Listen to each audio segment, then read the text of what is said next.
Hi friends, మీకు ఈ video నచ్చితే ఈ వీడియోని లైక్ చేయండి, సబ్స్క్రైబ్ చేయండి. మానసాదేవి అమ్మవారి పూజని లలితాదేవి దగ్గరుండి పూర్తి చేస్తూ ఉంటుంది. అలా పూజ పూర్తి అయిన తర్వాత నయని ఇక నేను వెళ్ళొస్తాను అని పూజలో కూర్చున్న లలితాదేవి లేచి నిల్చొని ఉంటుంది. అప్పుడే ఆగక్క, నువ్వు అక్కడే ఉండు, కదలకు అని తిలోత్తమ అంటుంది. ఏమైంది తిలోత్తమ, నేను ఎందుకు కదలకూడదు అని లలితాదేవి ప్రశ్నిస్తూ ఉంటుంది. మర్యాదగా నువ్వు కొట్టేసిన భుజంగమణిని తిరిగి అక్కడ పెట్టేసి వెళ్ళక, అంతవరకు నువ్వు కదలడానికి వీల్లేదు అని తిలోత్తమ అనడంతో, ఏంటి అమ్మగారు భుజంగమణిని కొట్టేశారా అని నయని, విశాల్ అందరూ కూడా షాకింగ్గా వింటూ ఉంటారు.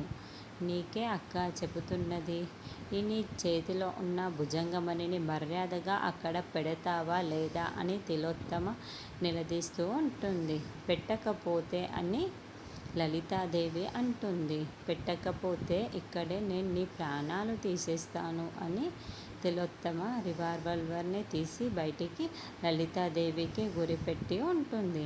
దాంతో మళ్ళీ అందరూ షాకింగ్గా చూస్తూ ఉంటారు. అప్పుడే నయని అమ్మ గాయత్రి అంటూ లలితాదేవి ఒళ్ళో కూర్చోబెట్టుకున్న గాయత్రిని తీసుకుపోతూ ఉంటుంది. ఆగు నయని, నువ్వు గాయత్రి పాపని తీసుకోవడానికి వీల్లేదు, నువ్వు ముందుకు వెళ్ళడానికి వీల్లేదు, లేకుంటే షూట్ చేసేస్తాను అని తిలోత్తమ అంటుంది. తిలోత్తమ అత్తయ్య చేతిలో గన్ ఉంది, లలితాదేవి ఒళ్ళోనేమో గాయత్రి పాప ఉంది. ఇప్పుడు ఎవరికి ఏమవుతుందో అన్న నాకు చాలా కంగారుగా ఉంది.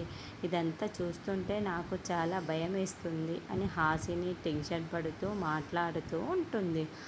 అయ్యో అమ్మ, గాయత్రి అమ్మ అని విశాల్ కూడా టెన్షన్ పడుతూ ఉంటే, ఏంటి ఇదంతా అని కూడా నయని టెన్షన్ పడుతూ చూస్తూ ఉంటుంది. అసలు లలితాదేవి ఎందుకు భుజంగమణిని కొట్టేసింది? అసలు వచ్చింది లలితాదేవేనా కాదా? ఇప్పుడు తిలోత్తమ ఏం చేయనున్నది అన్నది నెక్స్ట్ ఎపిసోడ్లో చూద్దాము.